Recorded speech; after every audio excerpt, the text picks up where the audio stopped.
우리 북미 지역에 계신 우리 교영자매 여러분들 반갑습니다. 또 이렇게 거리는 떨어져 있습니다만 또 주님을 따르는 제자로서의 하나된 그런 여정을 저희가 함께 가고 있는 만큼 가까이에서 이렇게 함께 한다는 기도의 마음으로 오늘 이 시간 또 여러분들 뵙도록 하겠습니다. 반갑습니다. 네, 시작기도 함께 성모성으로 오늘 이 시간 봉헌하도록 하겠습니다. 성부와 성자와 성령의 이름으로 아멘. 은총이 가득하신 마리아님 기뻐하소서. 주님께서 함께 계시니 여인 중에 복되시며 태중의 아들 예수님 또한 복되시나이다. 천주의 성모 마리아님, 이제와 저희 죽을 때 저희 죄인을 위하여 비로소서. 아멘. 아멘. 성부와 성자와 성령의 이름으로 아멘. 네, 다시 한번 우리 북미 지역에 계신 미주 가톨릭 평화신문 애독자들 그리고 또 하느님을 따르는 신앙의 여정에 함께 하시는 우리 신앙의 사도들 여러분들이 이렇게 뵙게 돼서 반갑습니다. 저는 방금 전에 소개받은 천주교 대전교구에서 총대리로 일하고 있는 한정현 스테파노 주교이고요. 제가 개인적으로는 한 달 전쯤에 저희 교구 신부님들이 사목하고 계시는 미국의 서부, 구체적으로는 시애틀과 하와이 본당을 방문할 기회가 있었는데 지금 오늘 함께하고 계신 여러분들도 그러시라 믿습니다만 정말 고국을 떠나서 또 여러 그 환경에 놓여 있으시면서도 정말 하느님을 따르는 하느님 자녀로서의 그 길을 아주 기쁘고 행복하게 걸어가시는 신자분들의 모습을 보고 제가 굉장히 큰 감명을 받고 제가 아주 큰 영감을 또 얻고 돌아왔습니다. 그로부터 한 달쯤 있다가 여러분들이 이렇게 화상으로라도 다시 뵙고 인사드릴 수 있어서 아주 감사한 마음이고요.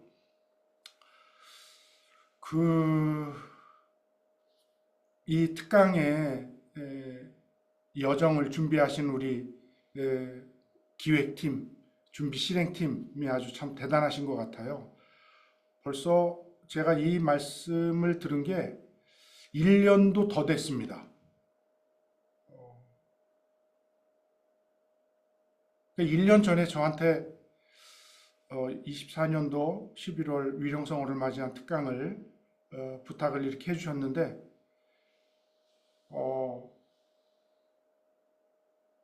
그때는 엄청 큰 생각이 없었거든요. 아주 먼 미래라고 생각했습니다. 그리고 이때쯤에는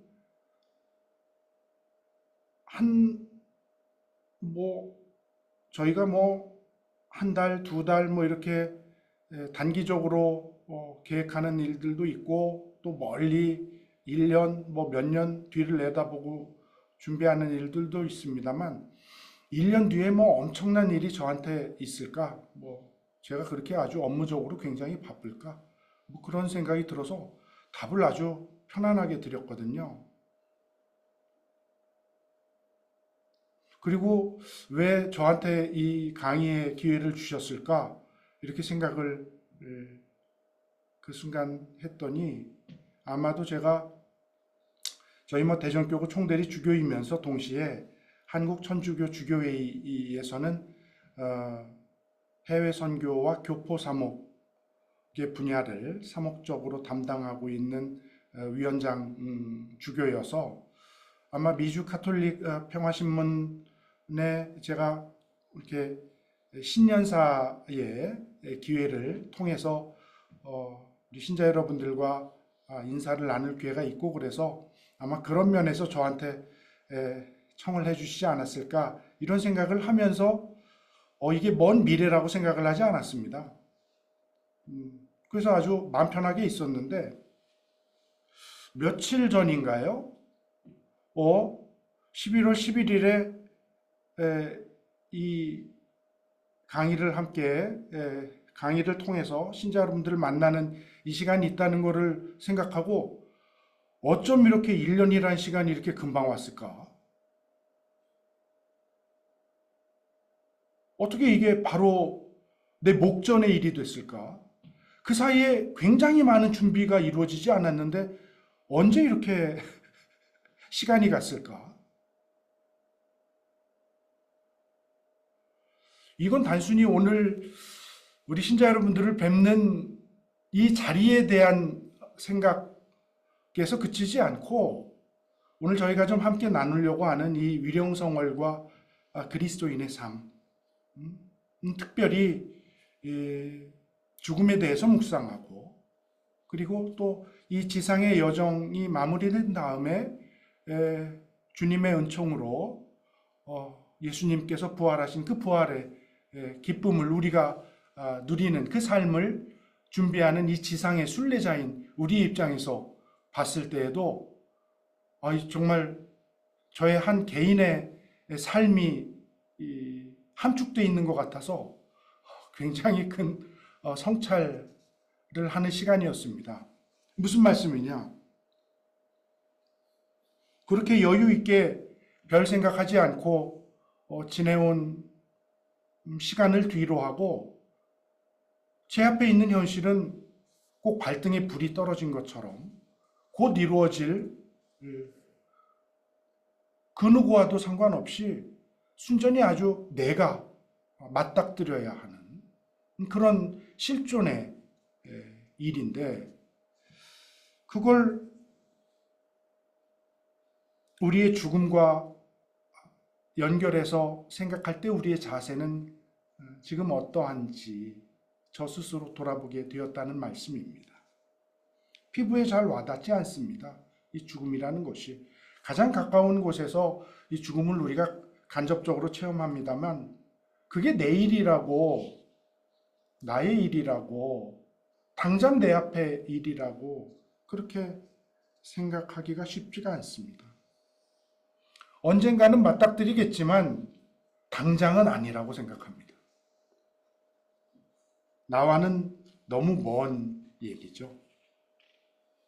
그런데 오늘 제가 여러분들을 만나는 이 아주 1년의 그 여유 있는 삶을 물론 제가 1년 동안 그렇다고 아무 일도 안 하고 놀고만 있지는 않았습니다.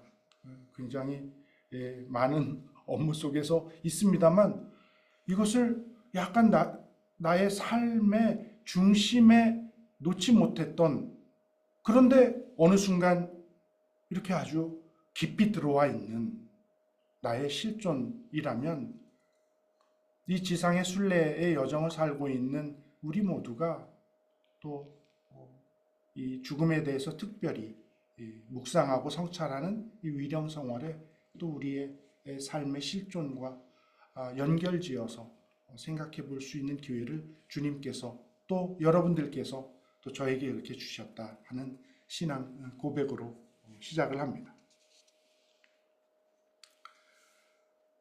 우리가 생각하고 있는 굉장히 많은 상식, 철학, 그 다음에 또 그것이 진리와도 관련되는 많은 명제들이 있는데 이 삶과 죽음에 있어서 우리 모든 인간들이 갖는 굉장히 핵심적인 그러나 이것을 일상생활에서는 그렇게 많이 표현해내거나 표출해내지 않는 두 가지 명제가 있다면 첫 번째는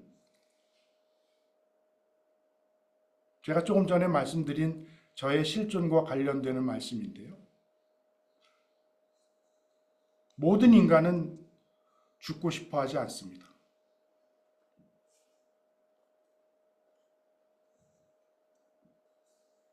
두 번째는 그럼 뭘까요?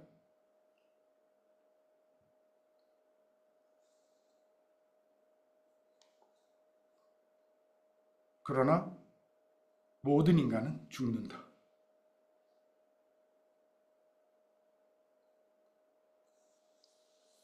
죽음을 묵상하면서도 굉장히 그 안에 나의 실존과 관련돼서는 나의 나약함이 드러나는 그런 존재들이 바로 우리가 아닌가 싶습니다. 위령성원과 관련된 저의 작은 에피소드를 하나 말씀드리면요.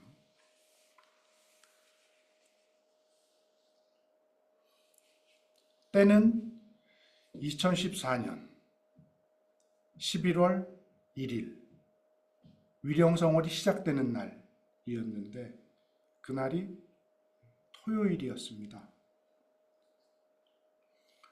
근데 2014년은 굉장히 기억할 일들이 많은 해였습니다. 우리 교회가 또 우리 사회가. 그 해는 8월 달에 프란치스코 교황님께서 우리 한국을 방문하셨고요. 그리고 또 거기서 저도 교황님을 도와드리는 그런 작은 일을 하면서 큰 아주 인간적인 기쁨, 그러면서 또 아주 신앙적인 그 은총을 많이 받았습니다.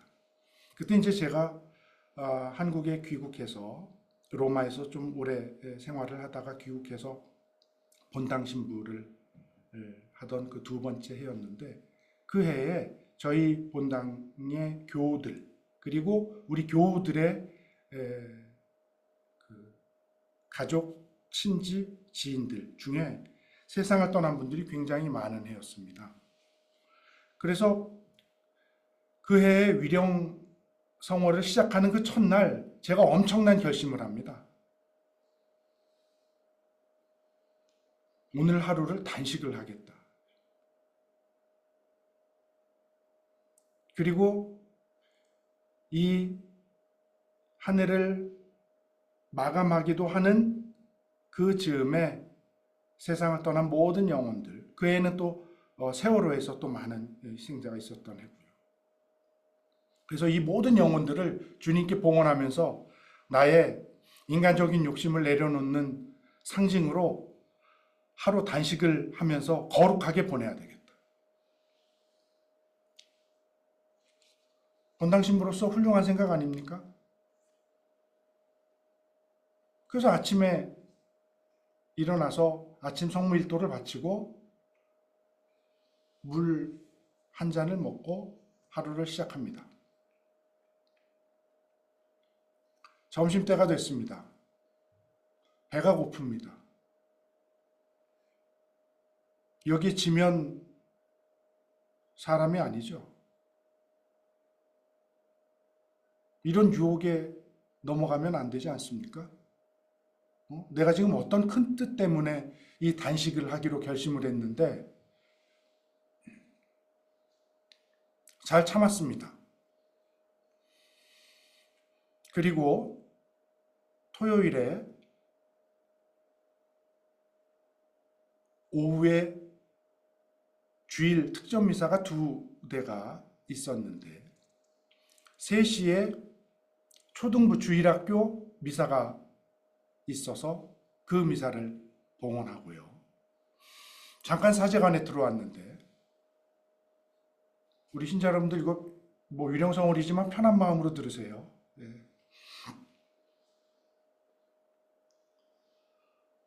근데 뭐 우리 북미 지역에 계신 우리 신자분들도 그렇게 지금도 신앙생활 하시고 그런 봉사활동 하신 분들 많으시겠습니다만 초등부 주일학교 아이들 미사가 끝나고 교리 시간이 되는 것을 준비하면서 우리 자모의 엄마들이 간식을 만들어 주는데 그날따라 기름 냄새가 굉장히 사제관으로 많이 올라오는 거예요.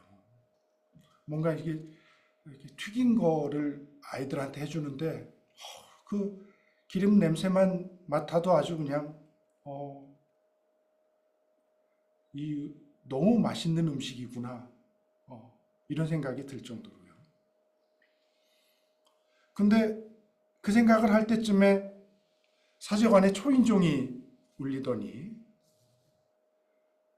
자모의 회장님, 부회장님 두 분이 이거 오늘 아이들 간식으로 준비한 건데 신부님 드셔보시라고.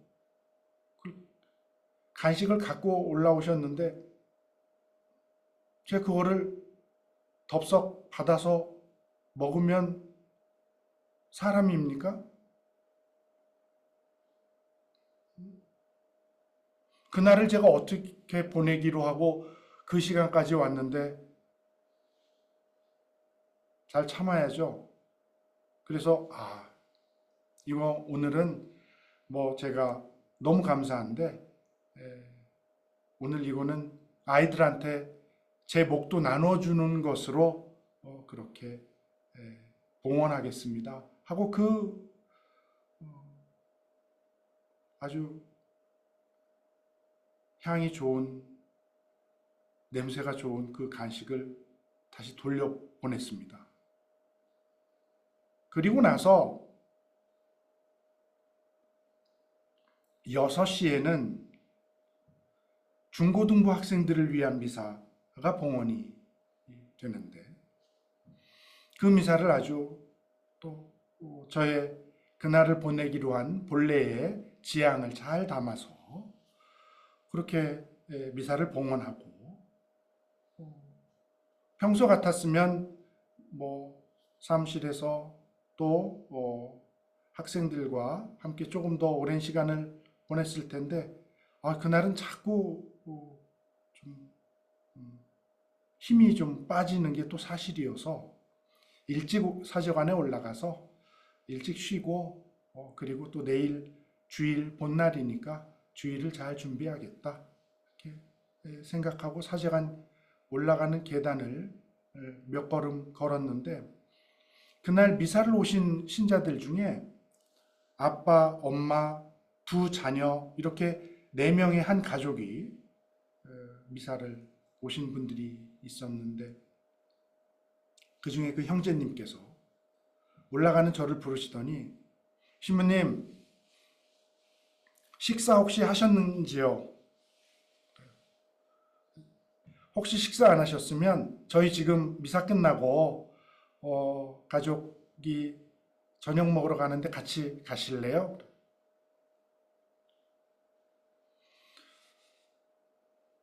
그 따라가면 사람입니까? 그날을 내가 어떻게 보냈는데 그래서 형제님 정말 감사하고 정말 죄송합니다. 오늘은 제가 빠른 시간 안에 정리할 일이 좀 있어서 바로 사제관에 들어가 봐야 되는데 다음 주 가까운 시일 내에 꼭 가족들과 함께 식사하면 좋겠습니다. 오늘 이렇게 초대 응해 주셨는데 죄송합니다. 그렇게 가족들을 보내드리고 사제관에 들어왔습니다. 복된 하루를 보내지 않았습니까? 세상을 떠난 모든 영혼들과 또 언제인지 모르나 또 저의 죽음까지도 그렇게 주님께 봉헌하는 마음으로 묵상하면서 그 하루를 잘 마감을 한 거죠. 그리고 내일 이제 우리 신자분들을 또 아침부터 저녁까지 미사 시간에 만나야 되니까 강론도 한번 좀 들여다보고 그리고 또 하루를 잘 마무리하면서 일찍 잠을 청하고 또 주님의 품에 안겨야겠다 이렇게 생각하고 아주 일찍 하루를 마감하고 잠자리를 청했습니다. 평소 같으면 묵주기도를 뭐 낮이나 그런 때에 성당 마당을 돌면서 그렇게 했을 텐데 또 그날은 또 하루를 마감하는데 얼마나 또 제가 더 열심해지고 싶었는지 잠자리에 들면서까지 묵주를 들고 또 저녁 성무일도도 다 마치고 끝기도도 마치고 그렇게 하고 잠자리에 들어서 묵주기도 한 3단쯤을 바쳤을까요? 근데 이 침대와 이불 사이에서 굉음이 나는 거예요. 그러니까 이제 제 배에서 나는 소리입니다. 평소에 하지 않던 단식을 그렇게 했더니 일찍 잠자리에 들었던 그 순간 기도하던 중에 아유 배에서 그냥 엄청난 소리가 났어요. 근데 그 순간에 11월 1일이니까 한 달 반쯤 전에 추석이었는데 제가 빈대떡을 좋아하는 걸 우리 본당 신자들이 아시고 추석 때 빈대떡을 부쳐다 주신 게 있거든요. 근데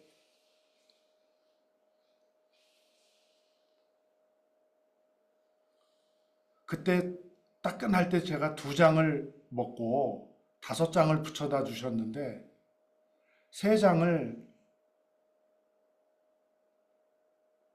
냉동칸에 넣어놨어요.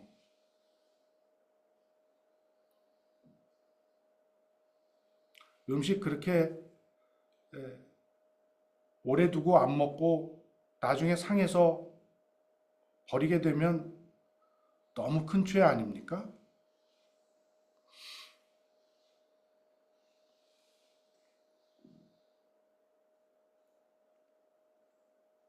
그리고 오늘 하루 잘 단식하면서 보내고 지금 이제 잠자리에 들면 내일 새벽 미사부터 우리 신자들 만나야 되는데 본당 주임 신부가 아무것도 안 먹고 기운 없는 채로 주일에 오시는 신자분들 활기차지 못한 모습으로 그렇게 맞이하면 그게 본당 신부로서의 그게 도리입니까?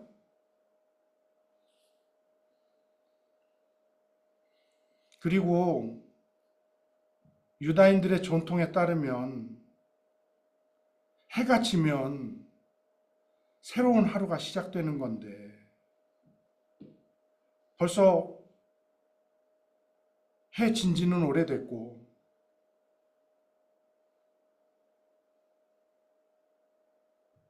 또 다른 날이 시작되는 전통에 따라서 우리도 토요일에 주일 미사를 하는 건데 그러면 오늘 하루 기쁘고 행복하고 거룩하게 단식하면서 잘 보냈으니까 이제는 좀 제 몸도 돌보면서 하느님이 다 이해하실 거라고 믿으면서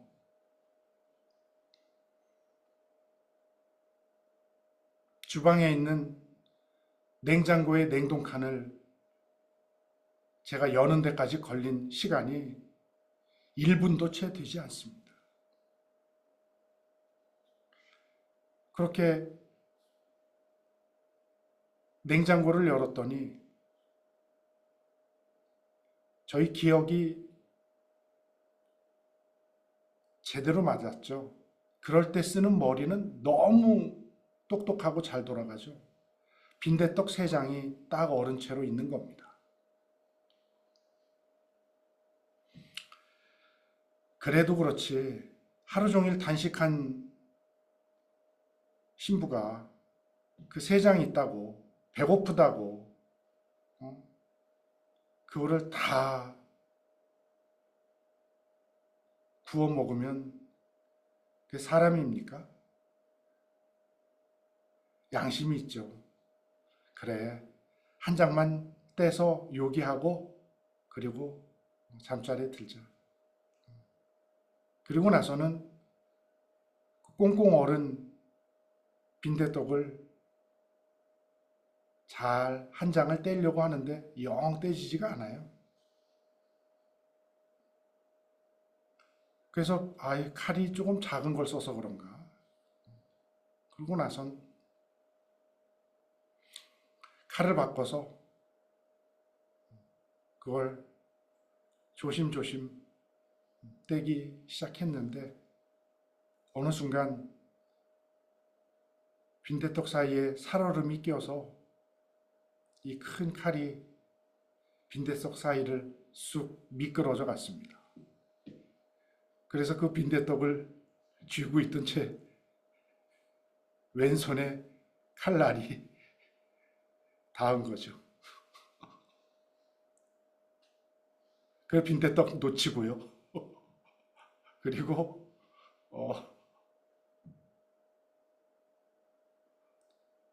땅바닥에 뭐가 떨어지는 거 하길래 봤더니 엄청난 양의 피가 떨어지고 있었고요.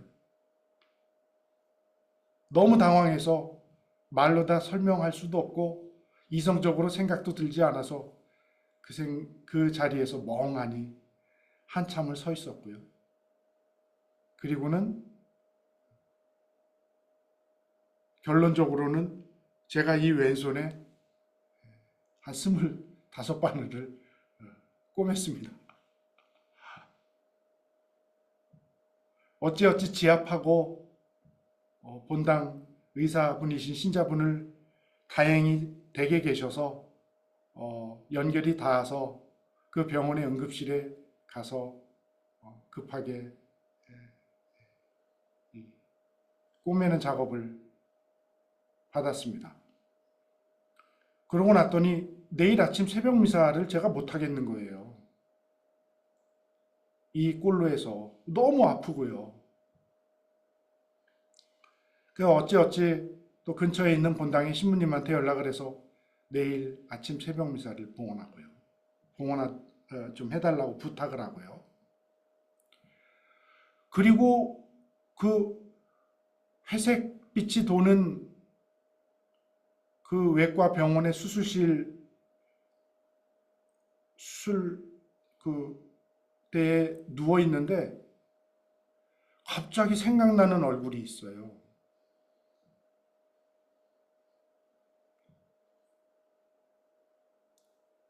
우리 신자분들은 그때 그 상황이었으면 누가 생각났을까요?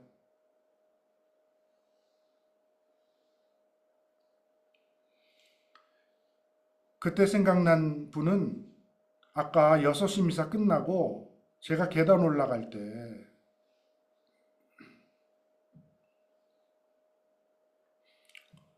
신부님 식사 안 하셨으면 저희 가족이랑 식사하시죠 했던 그 형제님이 생각나는 거예요. 불현듯.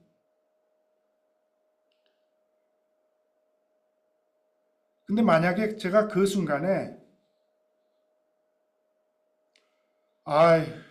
그때 그 형제님이 식사 자리에 초대했을 때 그때 따라갈 걸. 그때 따라가지 않아서 내가 지금 이 모습으로 이 자리에 누워있네. 그렇게 만약에 제가 생각을 했으면 그건 후회하는 마음이 좀 큰 것이죠. 근데 우리 인간은 한 단계를 뛰어넘습니다. 그때 제가 그 형제님 떠올리면서 든 생각이 뭐냐면요.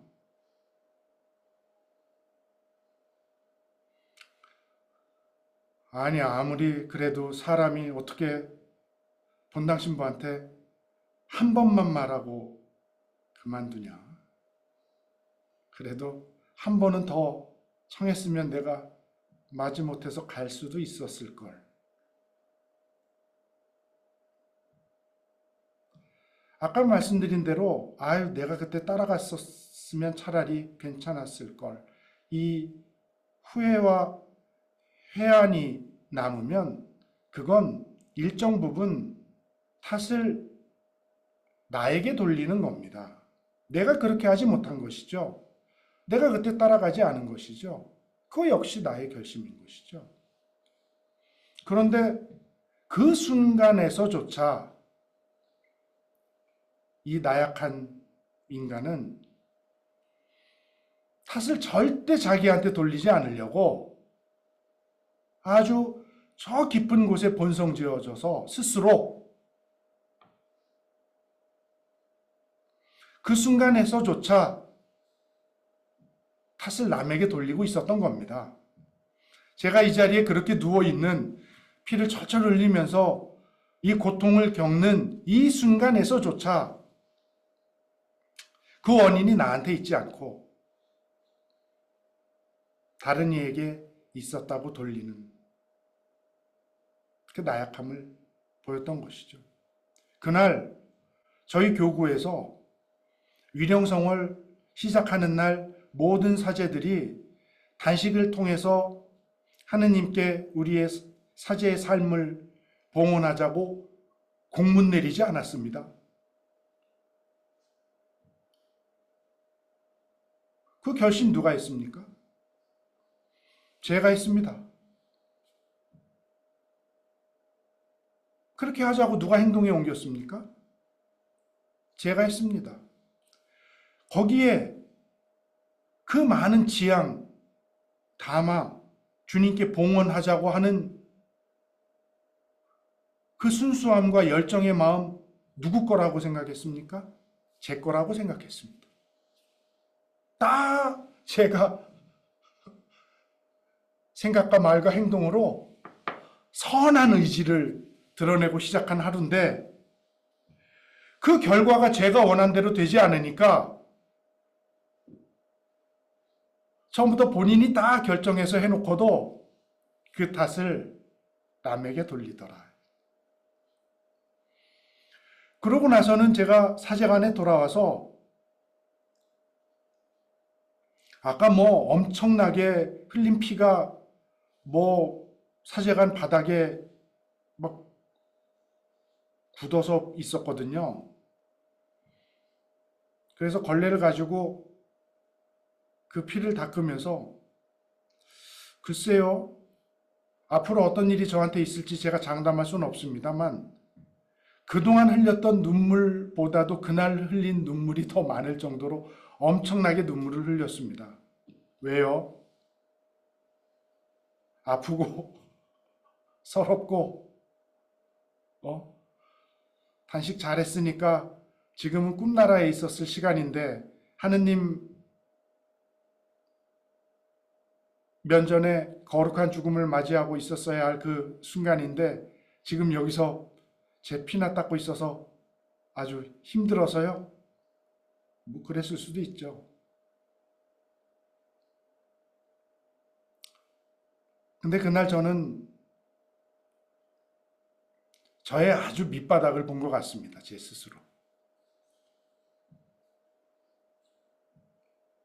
진정한 저를 보고 나서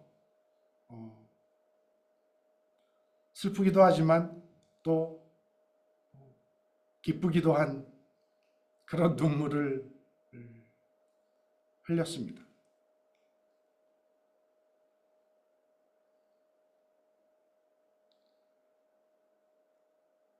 사실은 많은 경우에 우리가 죽음도 굉장히 애통스럽고 또 슬프고 그리고 부정적인 그런 체험이라고 생각합니다만 주님께서 우리를 이끌어 주시는 그 길은 어찌 보면 당신에게 돌아가도록 하는 그 여정 안에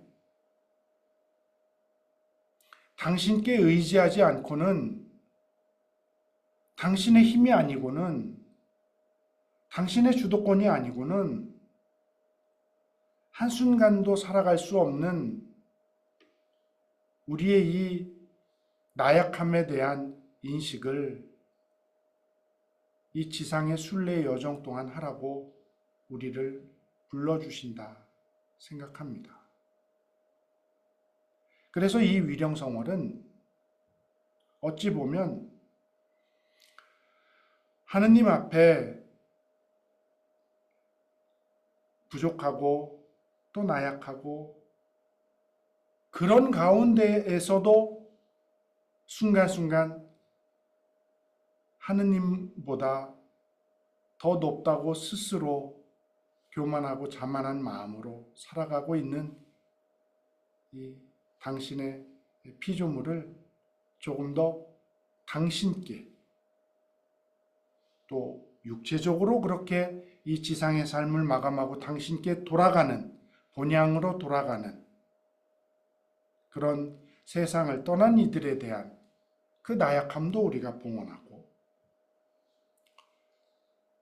이 순간을 죽음이 굉장히 먼 것이라고 생각하고 나와 가까이 있지 않다고 생각하면서 순간순간 나의 것을 채워나가기 위해 애를 쓰는 당신의 자녀들로 하여금 그 나약함을 통해 당신께 모든 것을 조금 더 맡기는 그런 체험을, 그런 묵상을 하라고 이끌어 주시는 달이 아닌가 싶습니다. 언젠가 그 같은 본당에 있었던 일인데요. 할머니가 음식을 좀 해오셨어요. 제가 그 당시에는 밥을 해주시는, 우리 보통 신부님들한테 식복사라고 하는데 밥을 해주시는 분이 따로 계시진 않았습니다. 저 혼자 밥을 해먹고 살았는데 변변치 않았습니다. 그러니까 할머니들이 얼마나 마음이 고우신지 때가 되면 저한테 이것저것 반찬거리 해다 주시고 그랬는데, 어느 날 그 나물을 해오시면서 신부님 너무 감사해요 그래. 아니에요.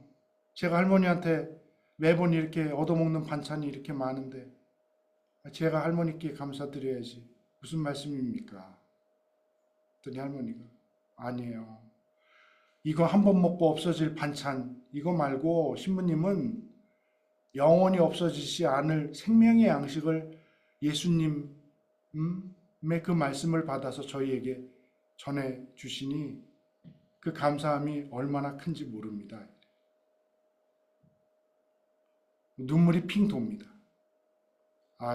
어떤 때는 그래, 이번에는 묵상이 잘 안 돼서 복음 말씀을 어떻게 강론 때 어떻게 해설해야 되나, 3년 전에 했던 걸 어떻게 한번 다시 꺼내봐야 되나, 게으르고 나태한 생각을 하는 그 가운데에 그 할머니가 해주신 그런 한 말씀이 저의 삶을 다시 일깨우고 다시 일어날 수 있도록 하는 힘을 주는 거죠. 갖다 주신 배추 겉절이보다 더 큰 사랑을 받는다고 생각을 하는 거죠. 신앙생활 하다 보면 그럴 때 있지 않습니까? 말씀 한마디에 힘을 얻을 때,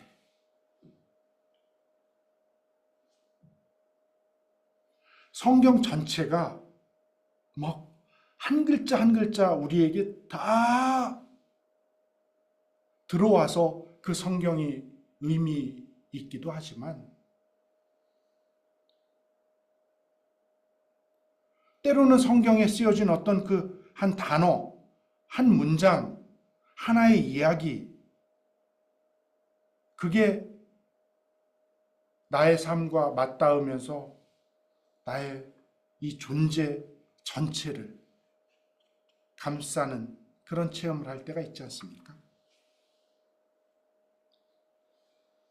열심히 신앙생활 하신 여러분들은 그런 체험 분명히 한 번쯤은 다 있으시리라 생각합니다.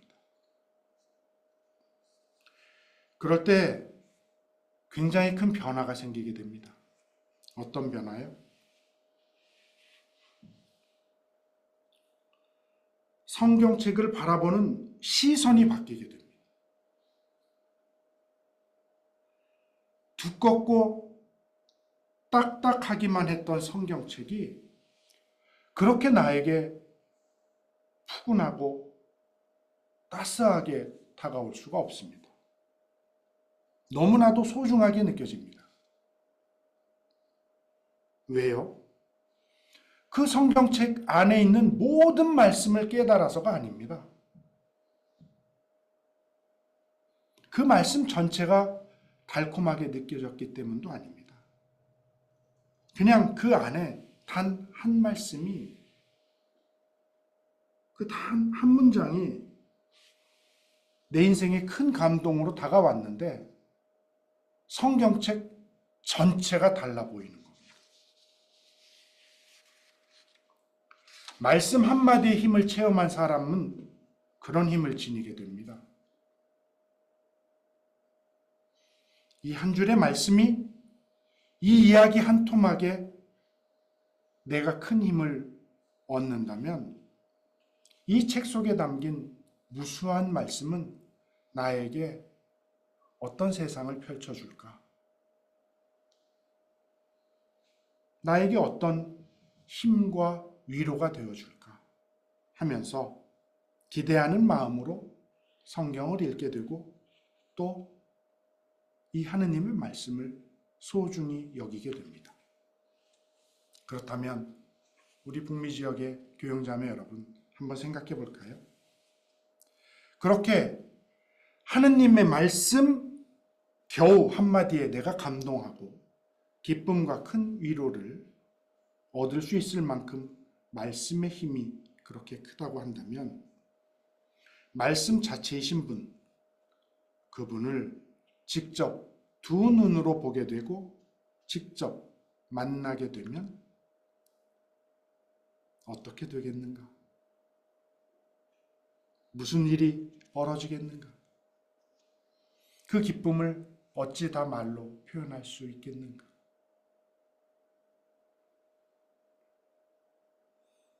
근데 아까 말씀드린 그 두 가지, 제가 죽는다는 표현을 했습니다만 우리에게 변하지 않는 두 가지 인생의 명제, 우리는 지금 당장 내가 하느님의 품으로 돌아갈 것이라고 생각하지 않지만 단 한 명도 빠짐없이 모든 인간은 하느님의 품으로 돌아간다. 그래서 우리가 돌아가신다고 표현하지 않습니까? 그런 날이 분명히 올 텐데요.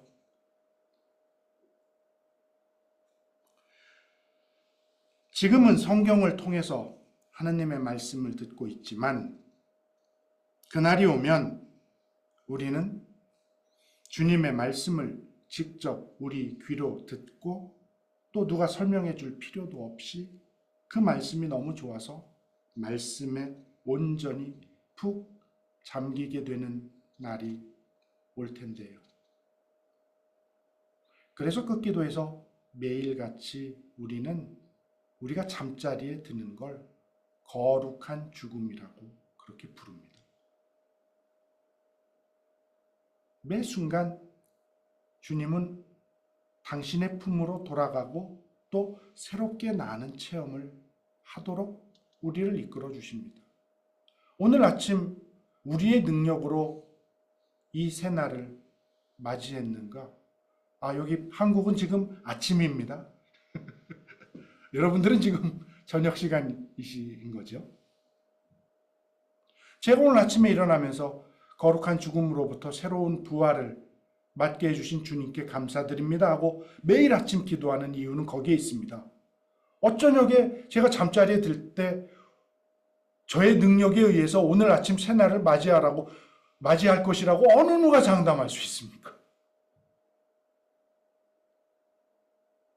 이 날도 주님의 선물인 것이죠. 그렇게 우리는 매 순간 당신에게 돌아가는 체험도 하고 또 새롭게 부활하는 체험도 하는 겁니다. 살다 보면 죽다 살아났네 이런 표현 한 번도 안 써보신 분 계실까요?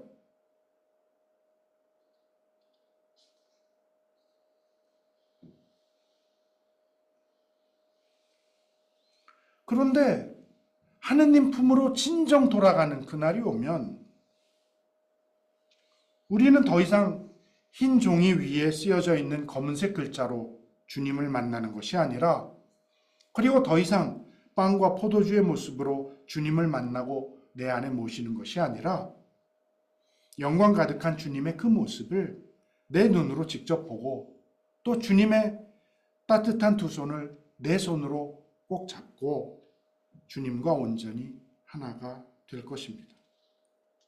그렇게 우리는 지상의 나그네로서 그날을 향해 천국 본향을 향해 한 걸음 한 걸음 걸어가는 순례자들입니다. 불안하고 두려운 발걸음이 아니라 불사의 희망으로 가득 찬 그런 힘찬 발걸음으로 그날을 향해 걸어가는 우리 모두가 되면 좋겠습니다. 왜 힘차게 걸어갈 수 있을까요?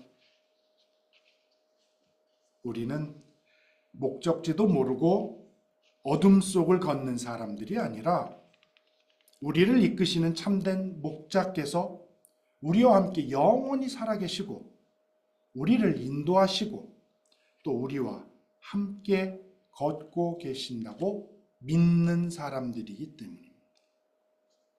힘들고 고된 우리의 삶의 신앙의 여정 안에서 우리의 수고를 낱낱이 알아주시고 기억해 주시는 착한 목자께서 또 우리에게 늘 위로의 말씀을 건네시지 않습니까? 고생하며 무거운 짐을 지고 있는 너희는 모두 나에게 오너라. 내가 너희에게 안식을 주겠다. 그 착한 목자께서 우리의 모든 수고를 알아주시고 또 당신의 양떼를 반드시 푸른 풀밭이 펼쳐진 그곳, 큰 위로와 안식과 평화가 넘치는 그곳으로 또 이끌어 주실 것임을 우리에게 약속하셨으니까요. 하느님이 약속하셨으니 그 약속은 반드시 실현된다고 저는 굳게 믿고 있습니다. 이렇게 우리는 세상을 떠난 모든 일을 기억하는 위령성어를 지내고 있습니다.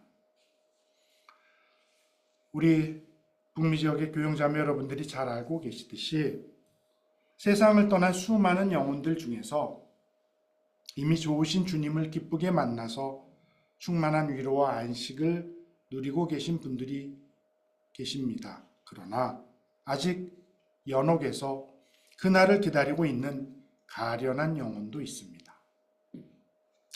특별히 그날을 또 애타게 기다리고 있는 영혼들을 위해서 도와주는 달이 이 위령성월이라고 저는 생각합니다. 어떻게 도와줄 수 있는가? 우리가 봉헌하는 거룩한 미사로 또 우리가 그 영혼들을 위해 간구하는 우리의 기도와 희생으로 우리의 도움이 필요한 연옥의 영혼들을 도와줄 수 있다고 교회는 믿습니다. 아까 그 본당에서 저에게 큰 힘을 주셨던 그 할머니 말씀 한마디가 그 순간을 살았던 저에게 지금도 잊지 못할 힘이 되고 있는 것처럼 우리의 작은 기도 하나가 연옥 영혼들에게 엄청난 도움이 된다고 믿으시기 바랍니다. 이 신비는 지상에 있는 우리 서로에게만 국한된 것이 아니죠. 통공의 신비라는 이름으로 이 지상에 살고 있는 우리가 연옥에 있는 영혼들을 도와줄 수 있습니다. 굉장히 감사하고 고마운 신비라고 저는 생각합니다. 세상을 떠난 내 부모, 형제, 가족, 친지, 그리고 내가 이 지상에서 알지 못했지만 연옥에 있는 모든 영혼들을 위해서 내가 해줄 수 있는 게 마땅히 없다고 생각할 수도 있는데 그게 아닌 것이죠. 그들이 지금 가장 필요로 하는 것을 내가 줄 수 있다. 우리가 봉헌하는 미사성제를 통해서 그들의 이름으로 바치는 기도와 희생을 통해서 그분들이 천국에 드시는 날을 앞당겨 줄 수 있다는 이 희망이 저에겐 굉장히 큰 희망입니다. 연옥에 있는 영혼들에게 이거보다 더 고마운 선물이 있을까? 우리는 뿌린 대로 거두게 된다고 믿는 사람들입니다. 우리가 이렇게 통공의 신비 안에서 세상을 떠난 영혼들을 위해 기도할 때 그분들이 천국에 드시는 그날 우리를 기억하실 것입니다. 큰 선물을 받았으니 그 은혜를 잊지 않으실 것이라 믿습니다. 천국에서 그동안 자신들을 위해 기도해 준 우리를 기억하면서 주님께 전구해 주실 것입니다. 그래서 우리 신자 여러분들이 많이 바치시는 연도, 위령 기도는 세상을 떠난 이들 그 순간에만 바친 것이 아니라 특별히 이번 위령성월 기간 동안 내가 알고 있는 세상을 떠난 모든 영혼들, 그리고 나의 기도가 필요한 연옥 영혼들을 위해서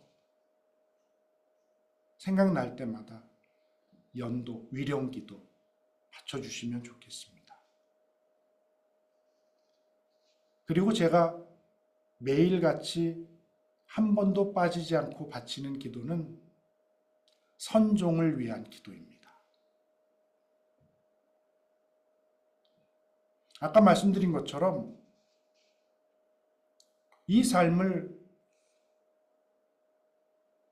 저의 주도권으로 제가 정하고 살 수 없는 것처럼, 그러면서도 아까 단식할 때처럼 제가 다 정하고 제가 행동하면 다 될 것처럼 생각하고 있지만 잠깐만 돌아서서 생각해 보면 제가 정해야 할 수 있는 것이 없었던 저의 생명의 이 선물부터도 저의 주도권이 아니었던 것처럼 이 생을 마감하는 주도권도 주님께 있는 것이라고 믿는 우리라면 하느님 품으로 돌아가는 그 순간을 맞이하는 그 은총의 시간도 이 지상의 순례 여정 동안에 잘 준비하면 좋겠다는 의미에서 저는 선종을 위한 기도를 매일같이 바칩니다.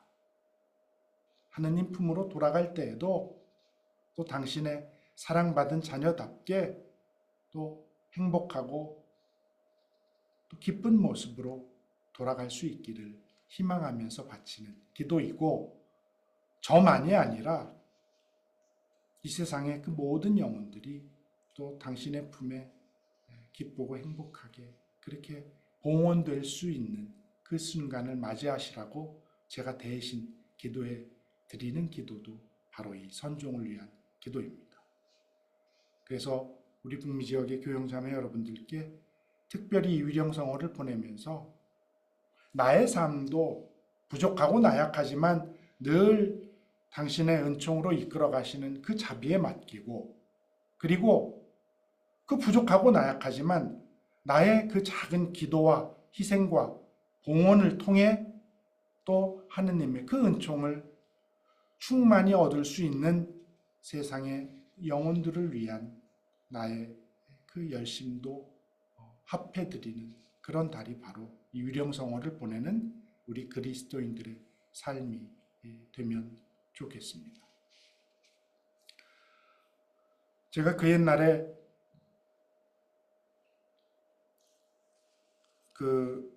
당시 저희 교구의 주교님으로부터 로마에서 공부를 하고 오라는 그 유학의 명을 받기 직전에 아주 그 시골에 농촌 지역에 공소가 많은 곳에서 신부 생활을 했었는데, 지금은 더 그렇습니다만 그때도 신생아를 보기가 좀 귀한 그런 지역도 있었는데,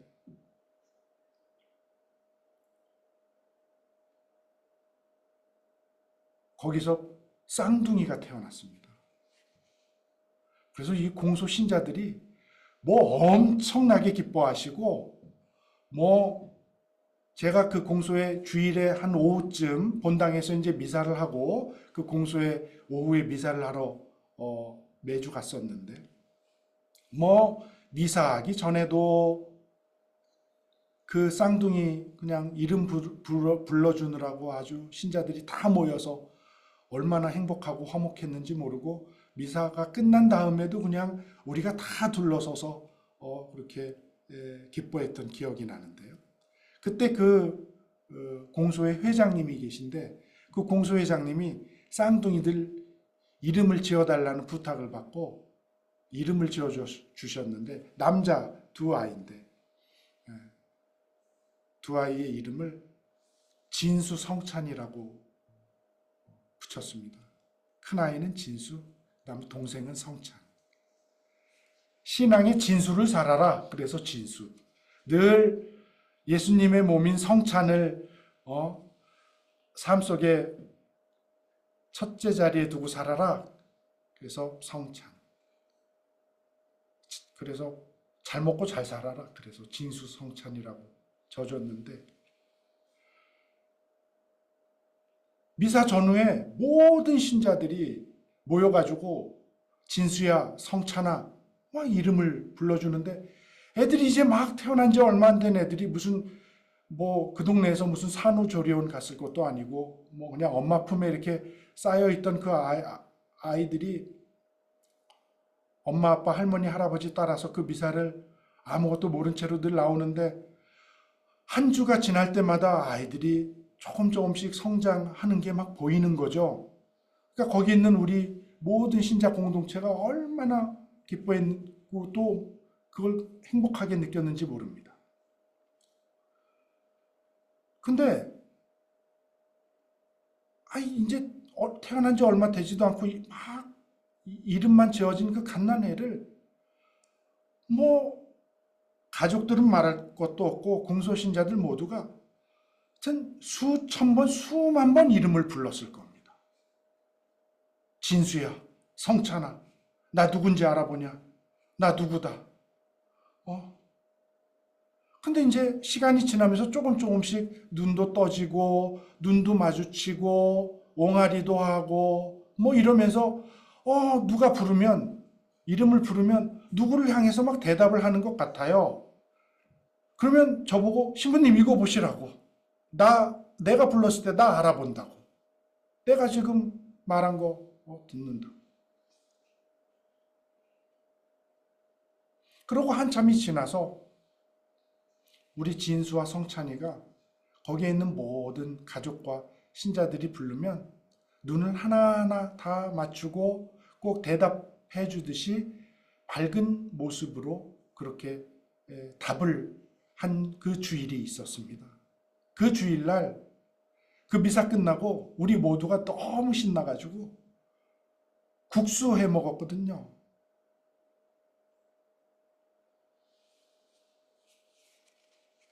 저 스스로 오늘 아침에 일어나서부터 지금까지 생각해보면 주님이 야 스테파노야 하고 몇 번을 부르셨을까요?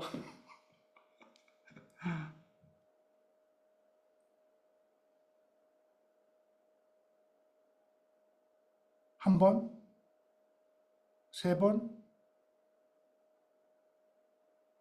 오늘 아침부터 이 순간까지도 수천 번, 수만 번 그때 우리 모두가 진수와 성찬이를 불렀던 것처럼 하느님이 나를 그렇게 부르시지 않았을까요? 그런데 나의 나약함과 이 부족함 때문에 그리고 내가 생각한, 내가 결심한, 내가 결정한 이 말과 생각과 행동 때문에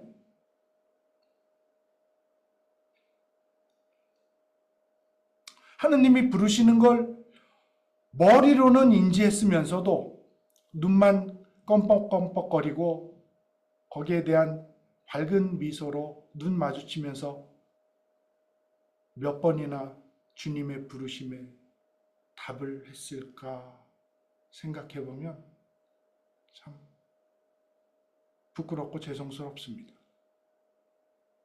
그런데 그러다가 수천 번, 수만 번 그렇게 불렀을 때 별답이 없다가도 어느 순간 내가 똑똑해서가 아니고 내가 정말 잘 알아들어서가 아니고 이게 바로 주님이 나를 당신의 길로 이끄시기 위해 부르시는 거구나 하고 내가 한번 답을 했을 때, 딱 한 번, 수천 번, 수만 번 답을 못 하다가도 딱 한 번 주님께 나의 모든 것을 봉헌하고 눈을 마주치고 답을 드린 그 순간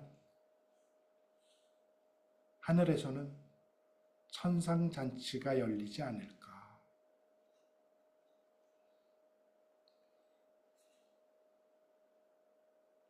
우리가 위령성어를 맞이해서 우리의 삶을 어떻게 다시 한번 자리 잡게 하고 또 하느님의 그 뜻에 맞게 놓느냐 하는 것은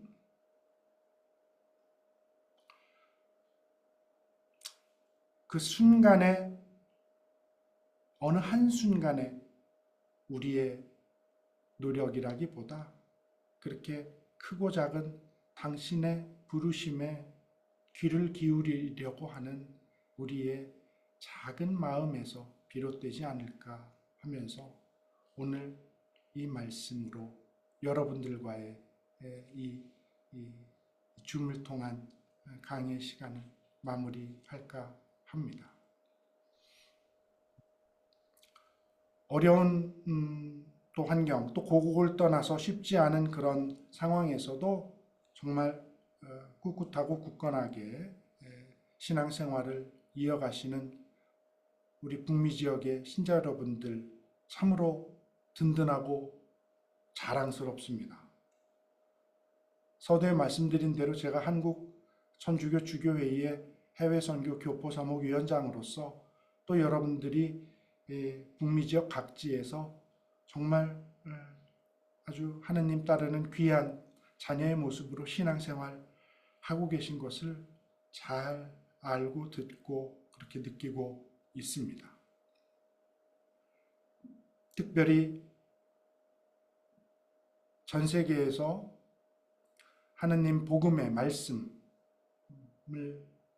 전하기 위해 쓰고 있는 우리의 사제, 수도자, 평신도 모든 선교사들을 위해서 특별한 지향으로 또 함께 기도해 주실 것을 당부드리고요. 그러면서 또 여러분들이 지금 있는 그 자리에 늘 하느님 품에 돌아가는 그 은총의 지상 여정, 나그네로서의 길에 주님께서 여러분들에게 필요한 지혜와 은총과 힘과 용기와 격려를 주실 것을 저도 간절한 지향으로 기도드리도록 하겠습니다.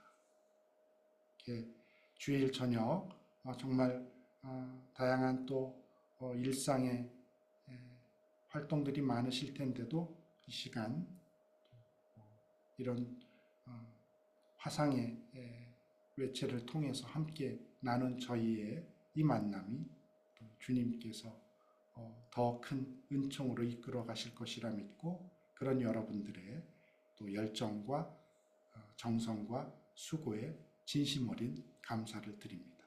내내 영육간에 건강하시고 또 은총의 위령성을 또 거룩하고 행복하게 보내시기 바라겠습니다.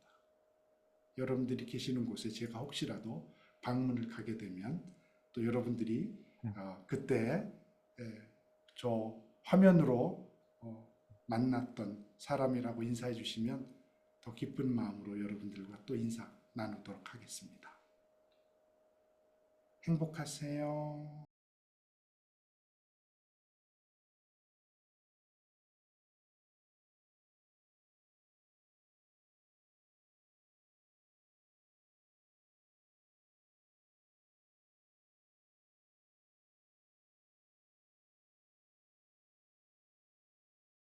네, 우선 라파엘라 자매님 감사드리고요.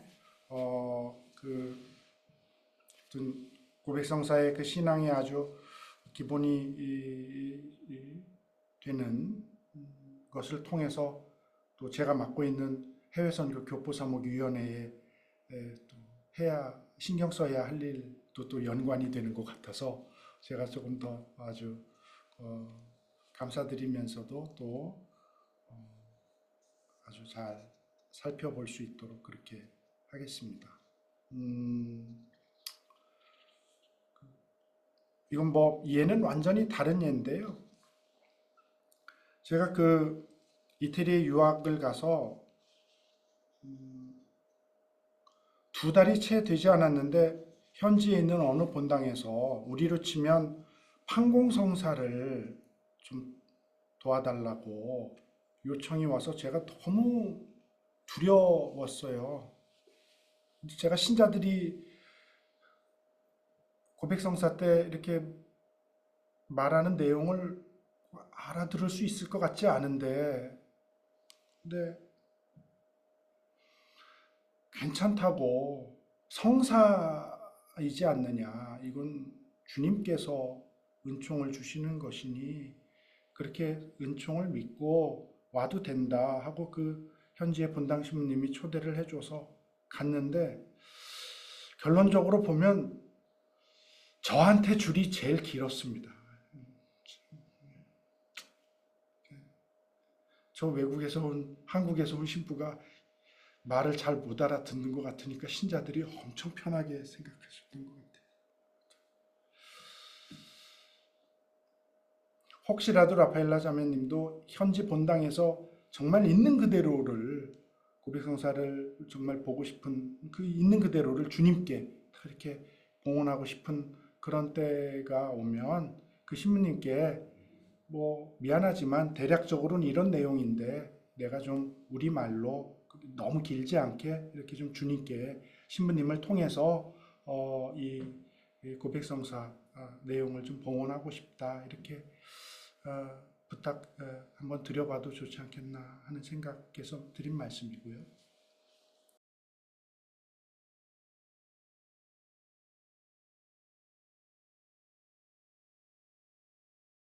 연옥에 대한 부분은 신약보다는 좀 구약 성서에서 그 단초를 얻는 것이 아주 좋습니다. 하느님의 그 품으로 돌아갈 때 우리 그 왜 천사들의 교리와도 아주 연관이 되는데요. 인간적으로 생각하면 모든 우리 인간이 나약하고 부족한 존재이니 바로 천국에 들어가서 하느님을 뵙는 그 기쁨을 누리면 좋겠지만 그러지 못하니 하여튼 중간 단계쯤에 그걸 거쳐가는 게 우리한테도 위로가 되지 않겠냐, 뭐 이렇게 우리가 생각하는 것도 교리적으로 굉장히 어긋났다고 말할 순 없겠습니다만, 주님께서 우리 피조물을 창조하실 때에도 다양한 피조물을 창조하셨던 것처럼 남자와 여자로 우리 인간도, 그리고 또 인간이 잘 정말 돌보는, 보살필 수 있는 그런 피조물로 창세기에 보면 동물도, 그리고 우리 인간과 당신 사이에 천사들로 하여금 우리 성모님의 그 잉태되셨을 때의 그 성서 이야기처럼 그렇게 그런 천상의 존재가 그 가운데 또 우리 인간의 삶을 하느님과 연결시켜 주시는 것처럼, 그리고 마지막엔 당신 스스로 세상에 사람이 되셔서 하느님이시며 참 인간인 성자의 그 삶을 통해 당신의 하느님 나라의 신비가 이 땅에 구현될 수 있도록 이끌어 주셨던 것처럼, 지금도 그렇게 이끌어 가신 것처럼 죽음과 부활, 그 죽음이 어둠이라면 어둠과 희망, 그 가운데에서도 그것을 중개할 수 있는 그런 우리의 피조물의 관점에서 보자면 연옥에 대한 교리는 아주 오래전부터 우리의 신앙, 또 이스라엘의 신앙 안에 자리 잡고 있었다고 할 수 있습니다. 그것을 아주 구체적으로 우리 가톨릭 교회 안에 공식적으로 선포된 과정이 또 우리에게 있는 것이죠. 그것은 아주 공의회를 통해서, 그래서 가깝게는 13세기 리옹회, 그리고 또 피렌체에서 열린 공의회를 통해서 그렇게 아주 중세시대의 저명하고 큰 교리를 수립하신 우르바노 8세 교황에 의해서 이 연옥 교리가 가톨릭 우리 로마 가톨릭의 교리로 확정이 이 트리엔트 공의회를 통해서 되었습니다.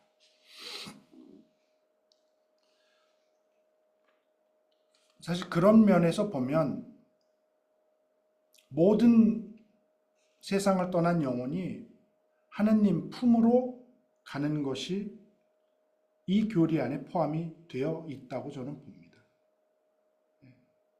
그리고 때로는 나 스스로 나약함과 부족함을 그렇게 주님께 고백하고 봉헌하는 것처럼 이 세상에서 다 이루지 못한 하느님의 뜻을 조금 더 단련하고 정화할 수 있는, 그래서 우리가 신경에서도 고백하는 것처럼 지성소에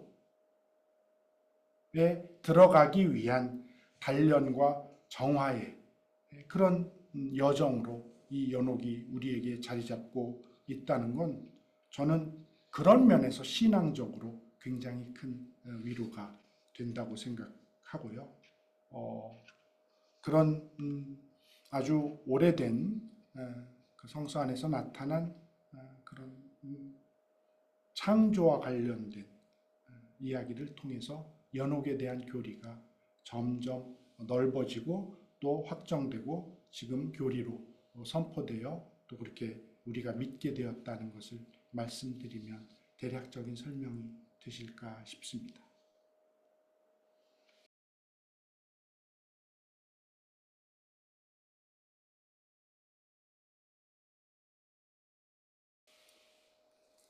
사실은 우리의 믿을 교리, 감사합니다. 우리의 믿을 교리에 따르면 연옥 영혼들은 순전히 이 지상의 순례의 여정을 살고 있는 우리의 도움을 받는 존재들입니다. 네, 무엇인가를 사실 육체적으로 우리 신자분들 중에 누군가의 죽음을 가장 가까운 곳에서 체험하신 분들이라면 역시 충분히 금방 이해가 되실 텐데요. 그들이 할 수 있는 건 없습니다. 잘 이 지상의 삶 자체를 봉헌한 것, 그리고 누군가의 복음에서도 주님께서도 말씀하시지 않습니까? 누군가의 도움이 있지 않으면 그 마지막을 할 수 없을 그런 상태에 놓인 분들이 이 세상을 육체적으로 떠난 분들이신 거죠. 그러니까 이미 그 순간부터 우리의 도움이 필요한 존재들입니다. 그러니 연옥에 있는 영혼들도 신앙적으로 우리의 기도, 그분들의 뭔가 주체적인 어떤 힘보다도 더 우리의 힘이 당연히 거기서도 단련을 받으니까 그에 따른 노력을 할 것이고요. 그리고 나서 사실은 우리를 위한 그 기도가 없다고 저는 단정 지을 수 없다고 생각합니다. 성인의 통공이 그들과 우리에게도 그 믿는 이들의 통공은 계속 이어진다고 그렇게 생각합니다. 그러나 먼저는 우리의 도움이 필요한 존재들이고 그것을 잊지 않고 하느님 품에 정말 천국에 들었을 때 우리를 위한 더 큰 그 사랑으로 돌려주시리라 그렇게 믿는 것이 우리 가톨릭 교회의 믿을 교리다 이렇게 말씀드릴 수 있겠습니다.